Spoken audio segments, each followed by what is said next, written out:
रस्त्यालगतच्या शाळेची भिंत 6 महिन्यांपासून ढेपाळलेली, धोकादायक वळणामुळे लहान चिमुकल्यांचा जीव टांगणीला।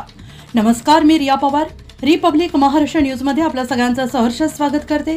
ही बातमी आहे कंधार तालुक्यातील दिग्रस खुर्द येथून।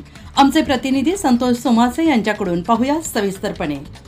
कंधार तालुक्यातील दिग्रस खुर्द येथील जिल्हा परिषद प्राथमिक शाळेची संरक्षक भिंत मागील 6 महिन्यांपासून कोसळलेल्या अवस्थेत आहे। शाळा मुख्य रस्त्याला लागून असून अगदी जवळ धोकादायक वळण असल्याने शाळेत ये जा करणाऱ्या चिमुकल्या विद्यार्थ्यांच्या जीवाला गंभीर धोका निर्माण झाला आहे। प्रशासनाच्या या दुर्लक्षामुळे ग्रामस्थ आणि पालकांमध्ये तीव्र संताप व्यक्त होत असून भिंतीचे बांधकाम आणि परिसराची स्वच्छता तातडीने करण्याची जोरदार मागणी करण्यात येते आहे। अपघाताची सतत टांगती तलवार। दिग्रस खुर्द येथील शाळा मुख्य रस्त्याला लागून आहे। 6 महिन्यांपूर्वी एका भीषण अपघातात शाळेची संरक्षक भिंत जमीनदोस्त झाली होती। मात्र 6 महिने उलटूनही प्रशासनाकडून या भिंतीची साधी पाहणी किंवा दुरुस्ती करण्यात आलेली नाही। शाळेच्या जवळच एक तीव्र वळण असून या रस्त्यावरून भरधाव वेगाने वाहनांची ये जा सुरू असते।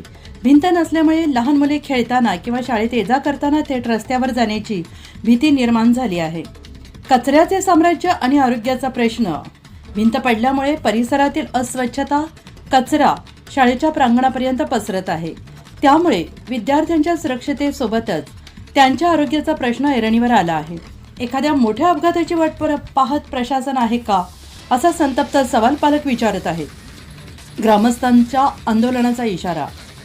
शाळेची पडलेली भिंत त्वरित उभारण्यात यावी। रस्त्यावर वाहनांचा वेग नियंत्रित करण्यासाठी गतिरोधक आणि सुरक्षेचे फलक हे बसवण्यात यावे। तसेच शाळा परिसराची स्वच्छता करण्यात यावी, अशी एकमुखी मागणी गावातील पालकांनी ग्रामस्थांनी केलेली आहे। संबंधित शिक्षण विभाग आणि पंचायत समितीने या समस्येकडे त्वरित लक्ष न दिल्यास तीव्र आंदोलन छेडण्याचा इशारा दिग्रस खुर्द येथील ग्रामस्थांनी दिला आहे। अशाच नवनवीन बातम्यांचे अपडेट्स पाहण्यासाठी पाहत रहा रिपब्लिक महाराष्ट्र न्यूज लाईव्ह।